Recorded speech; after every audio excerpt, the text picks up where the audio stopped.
Okay, so in Unit 9, we're looking at fiscal relations. We're looking at an overview and we're looking at basic principles.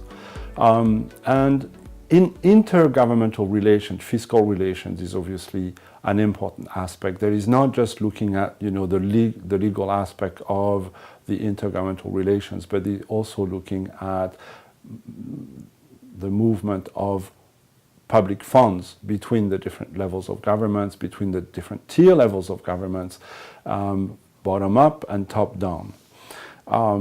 And fiscal relations can be a bit daunting to students who are afraid of numbers, but in this case, we're really focusing on the intergovernmental relations. We're trying to understand how the money goes from a certain level to another level and how it basically serves a multiplicity of programs. Remember, my presentation of policy making as different tier levels of government on one side of a matrix where you would have 2 or 3 or 4 in Canada versus 6 or 7 in the EU, and a wide range of policies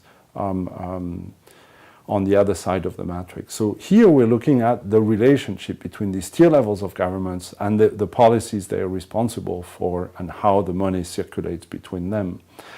The whole idea of the unit here is to really understand the Canadian system in view of the EU system. So we're focusing a little bit more on the Canadian system. And the reason I do this in this unit is that in the EU system, funding is relatively limited when compared to a standard federal system. So just to illustrate this, about 1.2% of the EU GDP actually is federal funding, if you want. So it's a very small amount of money compared to the overall envelope of the general wealth created by the 28 member states of the European Union.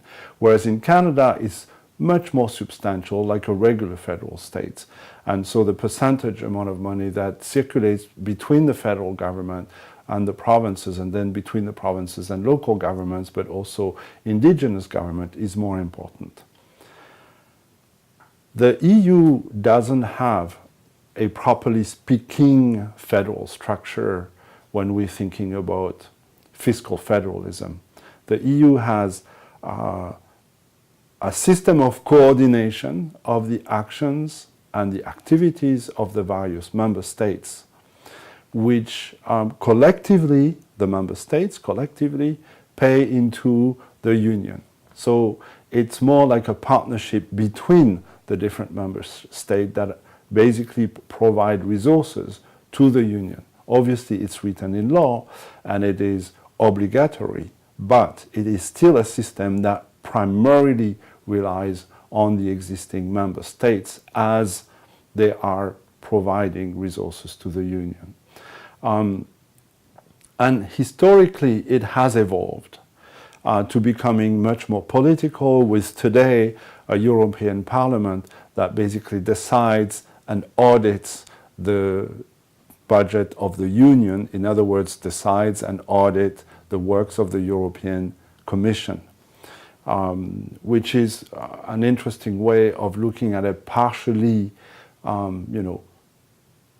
completed federal system. In Canada, it's fairly different because obviously we have a federal system that is very effective, where there is a clear division of power between provinces and the federal government, and there's tax